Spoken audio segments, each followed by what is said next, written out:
Amados, vou compartilhar aqui o slide com você. O slide está anexo no Eclese de hoje. Você pode baixar para fazer as suas anotações aí no seu caderninho.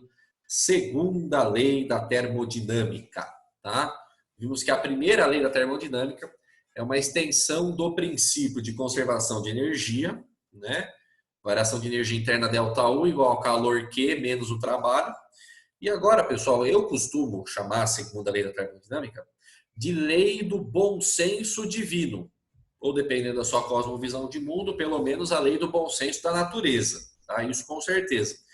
Eu acho que é uma lei assim que ajuda a gente a entender alguns aspectos mais assim filosóficos até de aspectos aí naturais. Eu acho que pode render um bate-papo bem legal.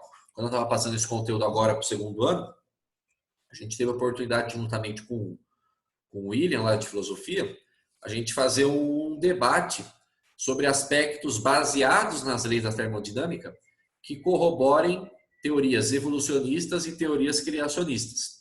Foi uma experiência bem legal. Depois, se você tiver tempo, curiosidade, tiver afim, os debates estão gravados lá no canal lá do YouTube. Você pode procurar. Eu acho que o pessoal conseguiu desenvolver, pesquisar uns negócios bem legal aí e que faz essa questão de interdisciplinaridade, né? Como eu falei, a segunda lei ela está muito mais associada a ideias do que a cálculos propriamente ditos. Apesar de ter grandezas que se calcula, não é tanto o interesse nosso aqui no ensino médio. Vamos entender exatamente sobre o que essa lei fala, tá? Pessoal, qual é o plano de fundo, né? Qual é o background, qual é a motivação para a gente conversar de segunda lei? São as transformações que a gente chama no dia a dia aqui de transformações reversíveis e transformações irreversíveis.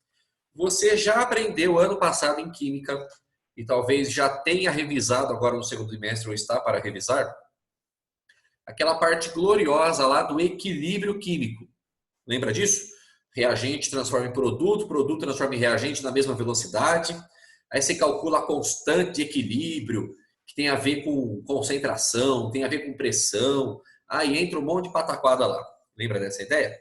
Lá, pessoal, aquele tipo de transformação era uma transformação reversível, né? Que vai e volta. O fato é que a gente tem os dois tipos de transformações, né? Os exemplos clássicos para nós aqui na física de transformações reversíveis são as chamadas transformações físicas, que a gente chama assim mesmo, né?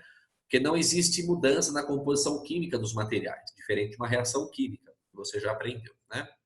Então, transformações reversíveis são aquelas que você pode ir e voltar, vai do sólido para o líquido, do líquido para o gás, né? Tudo dependendo ali de temperatura, de pressão, um ajuste bacaninha, você consegue fazer essas transformações. Porém, pessoal, a gente conhece muitas transformações que são irreversíveis, né?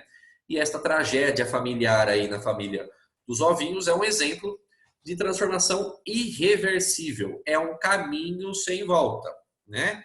Falando de uma transformação um pouco mais assim comum, né? Apesar de essa também ser, né? Toda a parte de cocção é uma transformação irreversível, mas a reação de combustão também é uma transformação irreversível, né? Pega uma folha de papel, você pega uma folha de papel e queima, por exemplo, você não consegue depois pegar estas cinzas, juntar com alguma transformação de energia e fazê-la voltar a ser uma folha em branco. É uma transformação irreversível, tá? Então é importante você entender alguns tipos de transformações para a gente estar me atrapalhando. Obrigado. Já resolvi aqui, tem um aluno mal criado aqui em casa, tá? Uma aluna de 28 anos, enfim. E é importante a gente entender alguns tipos de transformações, reversíveis ou irreversíveis, porque isso vai fazer diferença na análise dos enunciados da segunda lei, tá? Associado, pessoal, a essa questão de fenômenos que a gente tem só um caminho só de ida, ou fenômenos que a gente tem caminho de ida e volta, né? Quando a gente analisa, pessoal, esse negócio de ida e volta, inverter causa e efeito, né? A gente começa a ter discussões um pouco interessantes, né? A gente tem que precisar de uma outra aula para a gente diferenciar fenômenos caóticos de fenômenos aleatórios, né? O caos e a aleatoriedade são coisas bem diferentes, que às vezes a gente confunde no dia a dia, mas que são diferentes. Agora, será que através do caos, né, através da falta de ordem, por assim dizer, nós conseguimos chegar em alguma coisa periódica, organizada, padronizada, que se repete? O exemplo clássico que eu dou, pessoal, é esse aqui. Este é um tipo de transformação irreversível, que o caminho de volta, quando você analisa, ele parece realmente não fazer nenhum sentido físico. Você pega uma situação caótica, no caso ali as ripas de madeira totalmente desorganizadas, sem nenhum padrão, você dá uma quantidade de energia externa, no caso ali da bomba, da granada, da explosão, e com este movimento caótico você gera algo organizado, que é a casinha. Parece realmente não fazer muito sentido, né? Só que o caminho contrário é válido, né? Você pega a casinha, coloca uma quantidade de energia ali na bomba e na granada e você chega no último quadrinho, que seriam as ripas ali desorganizadas. Então, pessoal, por mais simples e ingênuo que possa parecer esse exemplo, e de fato ele é, mas ele mostra para nós que inverter o sentido de causa e efeito, caos gerar ordem, a gente começa a ter uma forçação de barra. Existem leis naturais que ou impossibilitam ou dificultam, né, fenômenos desse tipo acontecer. Parece que inverter causa e efeito não muda nada, né? Para quem assistiu Dark ou quem está assistindo Dark, sabe o quanto que isso pode mudar numa análise aí, inclusive de viagem no tempo, é um negócio que a gente precisaria também de mais tempo para conversar. Mas quando você começa a mudar causa e efeito, a mudar a ordem de algumas coisas, a gente começa a entrar num terreno um pouco perigoso. E o terreno que está na moda por aí, talvez você já tenha visto alguma coisa a respeito, são os chamados geradores de energia infinita. Já ouviu falar nessa patifaria já? Tem, pessoal, muitos truques, e são truques realmente, entenda isso, tá? O pessoal pega aquela régua, né, de conectar várias tomadas numa só, né? E você conecta a régua nela mesma e tem um dispositivo que acende. Ah, é gerador de energia infinita, né? Eu tenho um osciladorzinho aqui em casa, deixa eu pegar aqui. Eu ia mostrar para vocês na parte de magnetismo, acabou passando, né? Mas esse aqui, pessoal, ele funciona na base da... Nossa, fugiu a palavra, gente. Da indução eletromagnética. Porque aqui embaixo eu tenho duas pilhas, que a gente sabe que vão gerar corrente, né? Mas esse aqui ele não é um oscilador elétrico, entendeu? Ele não funciona por pilha. Ele funciona por fluxo magnético. Porque a gente sabe que a corrente gera campo magnético, né? Pela lei de Ørsted, que a gente estudou já, né? E eu tenho dois ímãs aqui. Eu tenho um ímã aqui assim e um ímã aqui embaixo. Aí quando eu dou um petelequinho bem esperto aqui nele, por causa do campo magnético, esse treco ele fica oscilando, mó tempo, mas tem uma hora que ele para. Ele tá parando rapidinho porque eu fui ver aqui, as pilhas estavam há tanto tempo aqui que elas derreteram. Precisava comprar umas pilhas novas para mostrar para você. Dou um peteleco, isso aqui fica um tempo que é uma beleza. Ah, fica para sempre? Não. Não existe nenhum dispositivo que gere energia de forma 100%, né? Que aproveite energia na forma 100%. E esse GIF está brincando com isso, né? A gente sabe daquela ideia que o pão com manteiga sempre cai virado para baixo e que o gato sempre cai virado para cima. Aí o cara juntou os dois, colou um pedaço de pão com manteiga no gato, um quer cair virado para baixo, um quer cair virado para cima, aí nunca cai, né? Aí fica gerando o que ele mostrou aí nessa brincadeira de gerador de energia infinita. Tem muito truque por aí, tem muita gente que cai nessa história, tá?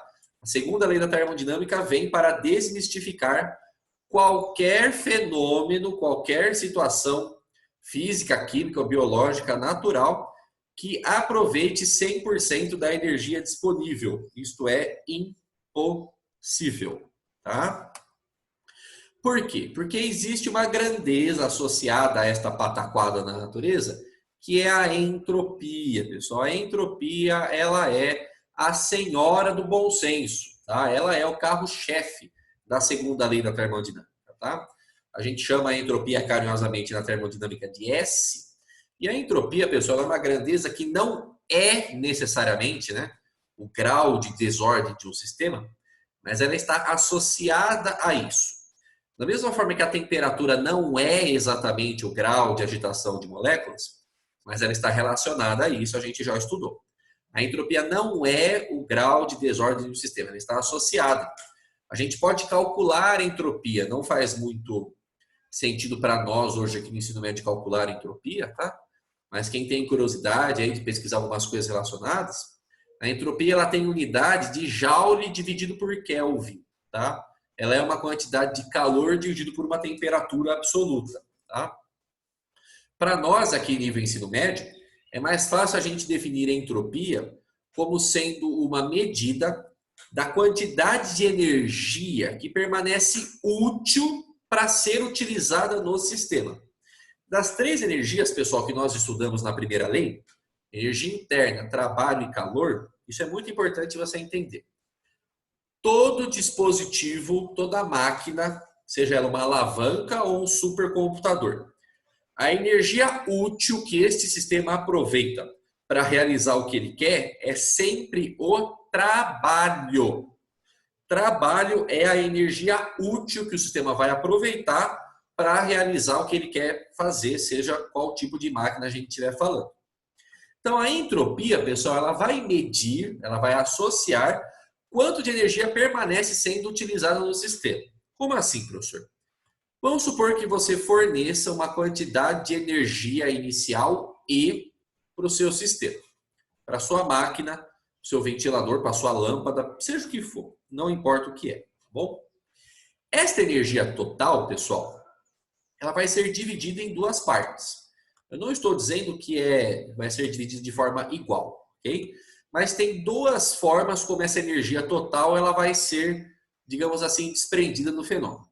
Um pedaço de energia vai ser a energia útil, que vai ser o trabalho, ok? Esse cara é a energia útil. É a energia que eu vou aproveitar para resolver a minha vida ali na máquina, seja essa máquina qual for. Mas vai ter um pedaço, pessoal, de energia que vai ser dissipada. Não que vai ser perdida, né? Mas que vai ser dissipada, transformada em energia que não pode mais ser aproveitada como energia útil. Este caminho não é mais permitido. Então, que pedaço de energia é dissipada? Na forma de calor, na forma de som, às vezes a luz é um pedaço de energia que não é útil, entende? Então, a entropia está associada, tudo com cálculos de probabilidade, de chances de acontecer, tem muito cálculos nesse sentido, o quanto que eu consigo aproveitar. Agora, se eu quiser fazer um outro fenômeno, se eu quiser continuar trabalhando naquela máquina, tudo bem. Só que agora a energia útil que eu tenho já é menor do que eu tinha inicialmente. Concorda comigo? Aí essa energia, de novo, ela vai dividir em duas partes. Um outro pedaço útil, outro pedaço dissipado. Se eu quiser continuar trabalhando com essa máquina, eu vou pegar aquele pedacinho que sobrou de útil, que era menor do que esse trabalho, que era menor do que a energia inicial, e eu vou continuar trabalhando. Mas chega uma hora, pessoal, que essa energia útil ela vai parar.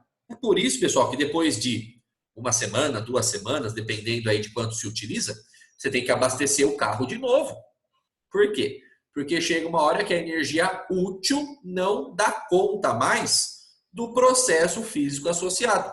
Por isso que a gente tem que comer, por isso que tem que abastecer o carro, por isso que tem que recarregar o celular. É por causa da entropia. É algo inevitável. Inevitável. Por isso que a gente diz, pessoal, que em qualquer sistema físico, a entropia de um sistema ela nunca diminui, tá? A variação de entropia de um sistema nunca diminui. Ela é um número estritamente, é um número positivo, que pode ser zero, a entropia pode não variar no seu sistema, tá? Ou, em quase todos os casos práticos que a gente tem no dia a dia, a entropia vai aumentar. O grau de desordem do sistema vai aumentar. Entenda que para um processo físico, a entropia, numa linguagem bem assim simbólica, ela trabalha mais ou menos assim. Você está segurando nas suas duas mãos 500 bolas. 500 bolas. De tamanhos diferentes, de cores diferentes. Você vai pegar essas 500 bolas, você vai jogar para cima e você vai pegar de volta. Entropia explica por que você não consegue pegar essas bolas do mesmo jeito que elas estavam inicialmente. Isso é grau de desordem. É um movimento natural que tende ao caos dos sistemas físicos. Essa é a lei da vida, é a lei da natureza, né? O fato é que existe apenas um tipo de transformação física que a entropia não aumenta, que a entropia permanece constante, que a variação é nula, tá? São as transformações reversíveis, que vai e volta, e aquelas transformações adiabáticas, ou seja, que não acontecem, que não tem troca de calor. É um tipo muito particular, muito específico. Em todos os outros casos, a entropia de um sistema aumenta. A energia útil vai sendo diminuída, passo a passo, até que chega uma hora que, se você quiser continuar executando a bagaça daquela máquina, você tem que investir. Você tem que colocar mais energia de fora para ela permanecer funcionando. É lei da natureza, percebeu? O fato é, pessoal, que este assunto já foi muito cobrado em vestibular, não na forma de cálculos, mas na forma de interpretação de tirinhas, de memes, de coisas desse tipo. Então, olha aqui, ó. A mãe chega para o filho: o que é essa bagunça aí, meu filho? Ah, mãe, é a entropia. Filho, o que está acontecendo aí na pia, essa bagunça? É a entropia. Nossa, filho, que bagunça com seus brinquedos, o que aconteceu? É entropia, mamãe. Ah, deixa eu adivinhar aí de novo no lixo. É entropia, é isso mesmo. É claro que não é tudo culpa da entropia, né? Mas a brincadeira é isso. Ah, tá bagunçado, é culpa da entropia. Aí você precisava desenvolver ali, né, no parágrafo 2, quais são os princípios físicos associados a essa questão de desordem, questão de entropia, né? Aí tem muita gente que apela, né? Tem muita gente que pega esse gancho e acaba querendo assim justificar coisas muito injustificáveis, né? Vamos dizer assim. Ah, se Deus é eterno, né? O pessoal começa a apelar um pouco, né? Se a gente fala que Deus é eterno, por que o universo vai ter um fim? Inclusive, a relatividade mostra que o universo teve um começo e teve um fim. E vai ter um fim, né? Melhor dizendo. Então, se Deus pode ser eterno, por que o universo não pode ser? É simples, pessoal. Leis da natureza. Tal como a entropia, tal qual o decaimento radioativo, que você já deve ter tido uma palhinha lá em química. Quem tem curiosidade pode pesquisar um pouco sobre regressão infinita, um negócio bem interessante, que foge um pouco do nosso escopo aqui, mas quem tem curiosidade aí pode dar uma pesquisada, tá? Então percebe que existem leis naturais que impedem o aproveitamento total da energia disponível. Lei do bom senso da natureza, né? Uma outra tirinha aí que mostra, né, a bagunça sendo causada pela senhora entropia. A ideia está sempre por trás disso. Tem muitas historinhas, muitas brincadeiras associadas a isso, tá? Agora, o que eu gostaria muito que você guardasse na aula de hoje, pessoal, são os enunciados da segunda lei da termodinâmica, tá? Existem dois enunciados que, no limite, esses enunciados, eles se equivalem, tá? Mas eles acabam, assim, abrindo um leque de coisas diferentes para a gente entender de cada um deles. O primeiro enunciado, pessoal, é atribuído a Clausius, enunciado de Clausius. O que Clausius disse sobre a segunda lei da termodinâmica? Que o calor, a energia térmica, nunca se transfere espontaneamente. Pessoal, esta palavra é chave para nós. O calor nunca se transfere espontaneamente, naturalmente, de um corpo mais frio para um corpo mais quente. Quando nós começamos a ver calorimetria umas 2 semanas atrás, eu falei para você que era a lei zero da termodinâmica. Lembra disso? O calor só se transfere do corpo mais quente para o corpo mais frio. Transfere calor, até que seja atingido o equilíbrio térmico, igualdade das temperaturas. Professor, o corpo pode transferir calor do corpo mais frio para o corpo mais quente? Pode. Porém, esta transferência de calor não é espontânea, não é natural. Não acontece sem outro gasto externo de energia. Entende? Então, se você quer arrancar calor da fonte fria, por exemplo, do ambiente, para colocar numa fonte quente, vamos supor assim, né, no outro dispositivo, que está uma temperatura maior, o que você tem que fazer? Você tem que investir. Você tem que colocar energia, gastar energia na forma de trabalho para que isso aconteça. Por isso que Clausius foi muito feliz no enunciado. Ele não falou, o calor nunca se transfere de um corpo mais frio para o mais quente. Não. Ele falou que o calor nunca se transfere espontaneamente, sem gasto de energia. A lei zero fala que de forma natural, sem precisar fazer mais nada, o calor vai naturalmente do corpo que tem maior temperatura para o que tem menor. Tá? Esta situação, pessoal, esse enunciado de Clausius, explica algumas coisas que a gente vê no dia a dia. E o exemplo clássico que aparece para nós é o seguinte. Você vai fazer uma bebida quente aí na sua casa, um café, um chá, alguma outra coisinha. Tá lá, você tira a água da chaleira numa temperatura de 60 graus Celsius. Estou chutando um valor, tudo bem? Deixa lá na xícara, pessoal, por umas 2 horas. Talvez nem tanto. Deixa um tempinho lá e volta. Quando você voltar, o que vai acontecer? A temperatura da xícara vai ter abaixado. Por quê? Porque espontaneamente o calor foi do corpo mais quente, que era a xícara ali, a água, para o corpo mais frio, que no caso era a vizinhança, era o ambiente. Agora, se o calor se transferisse, se acontecesse o contrário, pessoal, a gente nunca mais precisaria de combustível, não precisaria de gás, não precisaria de mais nada, porque você ia deixar a xícara quieta ali, aí o calor ia ser transferido do ambiente para a água e ia esquentar a água só de ficar ali. Percebeu como é a lei do bom senso da natureza? O enunciado de Clausius não permite que haja transferência de calor espontânea do mais frio para o mais quente. Percebeu a ideia? Segundo enunciado da segunda lei da termodinâmica. É o enunciado em conjunto do Kelvin, o mesmo Kelvin que a gente está acostumado, e o Planck. Planck é um cara famoso aí no final do século XIX, começo do século XX. Ele é o pai da mecânica quântica e começou a dar base aí para o Heisenberg, para o Schrödinger chegarem depois, né? Para você que gosta aí de coisas estranhas, conhece o seriado Coisas Estranhas? Stranger Things, como seria no SBT, né? Tem um episódio lá muito gracioso, muito bonitinho, que eles falam da constante Planck, né? Um número bem bacana, muito importante aí na história da física. É em homenagem ao Max Planck. Qual é o enunciado do Kelvin e do Planck da segunda lei da termodinâmica, pessoal? Tem tudo a ver com aquele gerador de energia infinita que a gente falou. É impossível construir uma máquina operando em ciclos, entenda a máquina, desde uma alavanca até um supercomputador. Isso é uma máquina, tá? Máquina é um dispositivo que transforma energia, pessoal. Nada mais do que isso.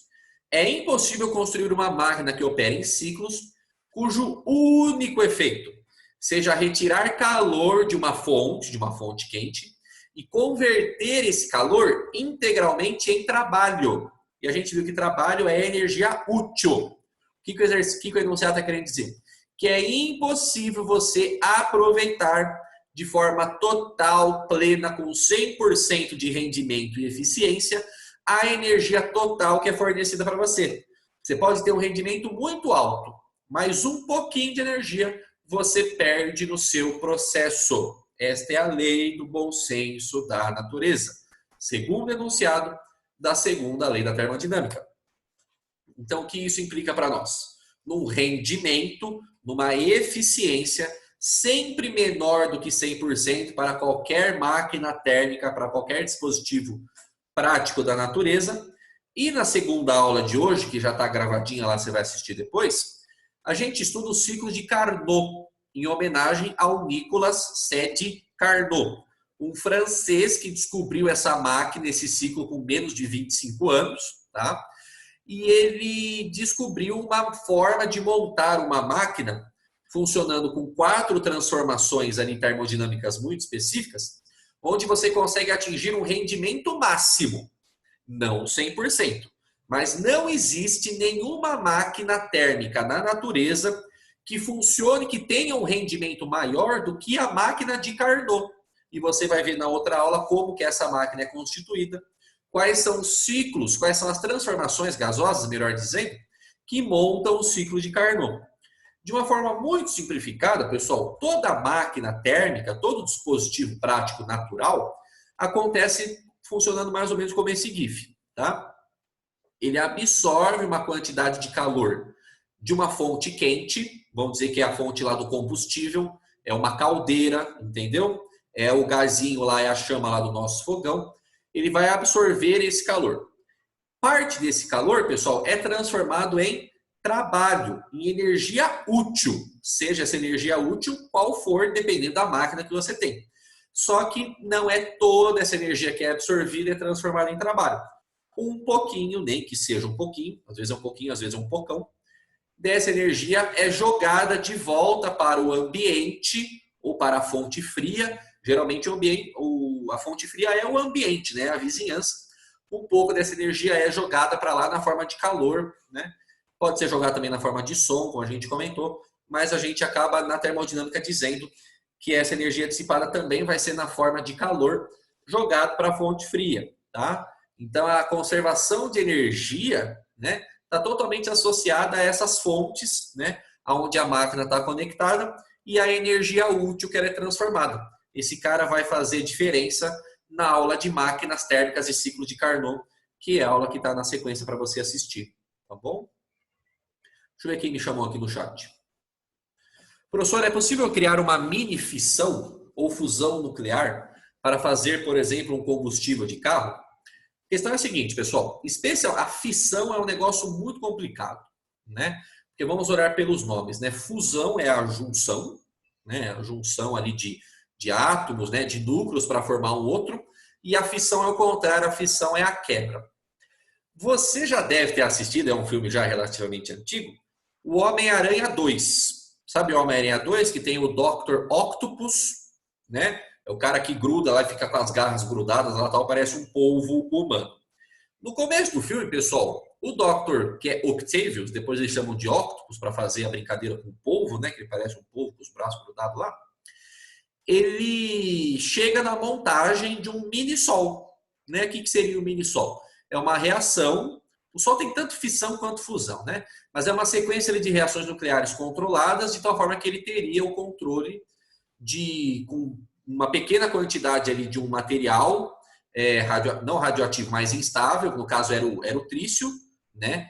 Que é o isótopo 3 do hidrogênio, né? Tem o hidrogênio 1, que é o que a gente conhece, o hidrogênio 2 é o deutério, o hidrogênio 3 é o trítio, né?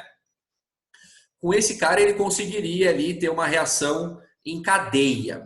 O fato é que, ao mesmo tempo que a gente tem problemas, que é o que aconteceu no filme, de rompimento de barreiras magnéticas, e isso para nós aqui, como todo material, tem dentro dele, dentro do átomo lá, uma coisa que a gente chama de momento magnético, por isso que a gente consegue fazer exame de ressonância magnética, né? Além da gente ter esse problema e esse cara funcionar como um grande ímã, né, e a coisa não funcionaria, essa reação, por mais assim, inicialmente fosse proveitosa, né, chegaria um momento em que a gente precisaria reinvestir, né, energia para conseguir que ela funcionasse de novo. Nos reatores nucleares, e isso já é uma reação bem mais controlada e totalmente factível, né, aí acontece só a fusão, né? Então você vai, por exemplo, eu já devo ter mostrado para você aquele videozinho de quando eu fui no reator nuclear lá da USP para produção de isótopos, lá para trabalhar com física médica e tal. Lá, pessoal, quando eles fazem lá a fusão para a produção de urânio, né, o uso urânio para fazer a fusão, você bombardeia o urânio com nêutrons. Tá? É um tipo de fusão por bombardeamento de nêutrons. Tá? A fissão, melhor dizendo. Aí você joga nêutron, o núcleo quebra, aí depois ele chega lá em outros materiais menos pesados, tem o plutônio e tal, você já aprendeu isso lá em decaimento radioativo, mas sempre sobra um neutrinho. Sempre sobra um nêutron. Aí vem o outro cara, pega esse nêutron, bombardeia, mas sempre está sobrando nêutron. Sobra nêutron, sobra nêutron, sobra nêutron. Isso seria um problema. Né? O nêutron é um cara complicado a gente trabalhar, porque ele é difícil de ser detectado, ele não tem carga, entendeu? Aí o que a gente faz? Para não ter esse acúmulo de material lá, o que pode perder o controle da reação, porque você quer produzir energia, mas tem uma hora que você não tem controle disso. Pode não ser tão bom, entende? E aí o que eles fazem? Eles colocam nas paredes dos reatores o cádmio, placas de cádmio. O cádmio, ele é papa-nêutron, entendeu? Ele é papa-nêutron. Ele pega o excesso de nêutrons que tem lá para conseguir que a reação ela continue sendo autossuficiente enquanto, obviamente, tiver o combustível lá. Porque eu não consigo ter um rendimento de 100% como é o enunciado próprio, né? Então, assim, para o que a gente tem hoje ainda, né, de matéria-prima, não compensa tanto buscar essas reações nucleares, que não são simples de serem feitas, né, para a produção, por exemplo, de combustível. Né? A gente tem outras formas de produção, que são ainda, obviamente, reações químicas, mas que são muito mais simples. As reações nucleares são sempre mais embaçadas, né? Mexer no núcleo dá trabalho, tá? Então, a gente usa a reação nuclear para produzir quantidades de energia muito maiores do que para combustível de carro, né? Como são as usinas nucleares propriamente ditas, né? Mas, galera, para terminar, como eu falei, a aula de hoje é bem mais curtinha, mais descritiva. Tem um cara, quem tem curiosidade pode pesquisar, esse rapaz simpático aqui, o Boltzmann. O Boltzmann, pessoal, ele descobriu uma forma de calcular a entropia de um micro ou de um macro estado termodinâmico. E eu estava dando essa aula para o pessoal do Portão, hoje é quinta? Foi ontem. E eu estava lembrando, eu estava no penúltimo semestre da faculdade, para me formar, e eu fui fazer uma disciplina chamada Física Estatística. A física estatística, pessoal, ela é a mãe da termodinâmica. Então, só para você ter noção, cheguei na faculdade, né? Na faculdade, a gente tem algumas matérias que funcionam tipo aquela bonequinha russa, sabe? Você tira a grande, vai para a pequena, uma casca de cebola. Então, você chega na faculdade, você tem lá a disciplina de Física 1. Física 1, pessoal, é conteúdo do primeiro ano do ensino médio. É mecânica. É claro que de um jeito, né, diferente, né, um pouco mais formal, com ferramentas de cálculo mais avançadas e algumas coisinhas novas ali, né? Estudo de rotação, que é um negócio que a gente não vê muito no ensino médio.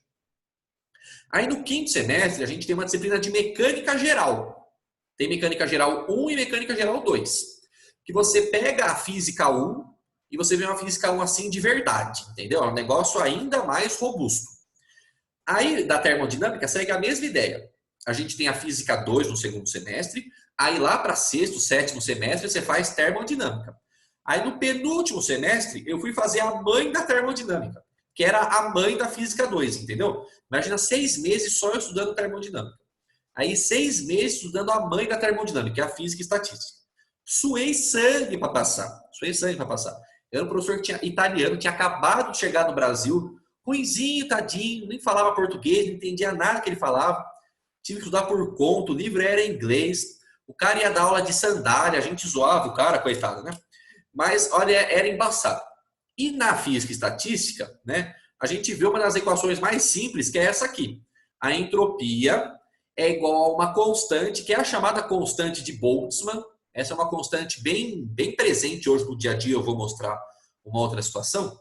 Vezes o logaritmo, a função que todo mundo gosta de brincar no ensino médio, o logaritmo, de um cara. Pessoal, esse cara aqui, ele não é um número. Ele é uma função. Ele é uma função de estados. Que você define estados chamados de microcanônico, gran canônico. Olha, tem que aprender primeiro um pouco de grego e um pouco de hebraico para escrever a linguagem dessa disciplina para depois conseguir calcular. É embaçado. Aí eu estava olhando as minhas bagunças aqui no meu armário e eu achei umas notas de aula dessa disciplina. Olha só, não sei se você vai conseguir enxergar aqui na câmera. Eu vou interromper o compartilhamento rapidinho aqui, ó, para eu ficar com a câmera um pouco maior. Deixa eu fixar o vídeo aqui, ó. Olha quanta coisa bonita aqui, ó. Olha o que eu encontrei aqui nas minhas bagunças, ó. Olha só. Tem hora que eu olho para isso aqui e falo, não é possível que eu não só escrevi, como eu aprendi a fazer isso aqui. Porque eu aprendi tanto que eu passei na disciplina, né? Senão eu não estaria aqui dando aula para vocês, né? Então tem hora que eu olho e falo assim, olha, eu posso não lembrar de muita coisa, mas às vezes quando a gente duvida um pouco da nossa capacidade, eu olho para isso aqui e falo, puxa, se eu tentar um pouco, eu sou capaz. Porque olha, são uns negócios tão embaçados, velho. Então, assim, aquela constante de Boltzmann, só para pegar o gancho do que a gente realmente quer falar, né? Essa constante, pessoal, ela tem uma proporcionalidade muito interessante numa lei chamada Lei de Stefan Boltzmann. Eu acho que eu já tinha comentado sobre essa lei. Essa lei de Stefan Boltzmann, pessoal, hoje, ela está muito na moda, porque é ela que explica o funcionamento desses novos termômetros, que você não encosta, né? Eu fui esses dias no Barigui, lá no shopping, dá uma ostentada um pouco, né? A gente se mistura um pouco com os ricos lá, a gente acha que a gente pode, né? Coitado de nós, né? E o termômetro do Barigui, pessoal, é uma televisãozinha, não é nem aquele portátil que o cara chega perto aqui do seu pulso, da sua testa. É ninja, mano. A televisãozinha lá, você fica com 50 centímetros, ele foca em você e mede a temperatura em 5 segundos. É louco.